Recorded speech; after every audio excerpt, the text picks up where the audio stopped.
ప్రజానాయకుడు వంగవీటి మోహన్ రంగా గారి 35వ వర్ధంతి సందర్భంగా విజయవాడలో అనేక కార్యక్రమాలు ఆయన్ని గుర్తు చేసుకోవడమే కాకుండా ఆయన నిలిపిన స్ఫూర్తిని కొనసాగించే విధంగా మా నాయకులందరూ కూడా చాలా అద్భుతంగా కార్యక్రమాలు ఉదయం సాగిస్తూనే ఉన్నారు. వాస్తవంగా ప్రజలకి అంకితమై సమాజానికి మేలు చేయాలనే ఉద్దేశంతో రాజకీయ పార్టీల్లో భాగస్వాములు అవ్వడమే కాకుండా పదవుల్ని ప్రత్యేకంగా ఎన్నికైన ప్రజాప్రతినిధిగా రంగా గారు కేవలం సమాజం కోసం ప్రజల కోసం ఆయన కష్టపడిన తీరు అందరూ కూడా ఆ స్ఫూర్తిని నిలబెట్టుకోవాలని ఈ సందర్భంగా ఆయన గుర్తు చేసుకుంటూ తప్పకుండా రాబోయే రోజుల్లో కూడా మేమందరం కూడా అదేవిధంగా సమాజానికి ఉపయోగపడే విధంగా ప్రతి ఒక్క పేదవాడిలో ఒక సంతోషం ఆనందం నింపే విధంగా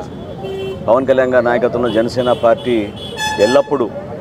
క్షేత్రస్థాయిలో ఈ విధంగానే పర్యటించుకుంటూ మేము చేస్తున్న అనేక కార్యక్రమాల్లో ముందు ప్రజల్ని వాళ్ళ అవసరాలని మేము ముందు పెట్టుకుని దాని తర్వాతే రాజకీయ నాయకులుగా మేము వెనుకుండి నడిపించే విధంగా నిలబడతామని రంగా గారి నాయకత్వం ఖచ్చితంగా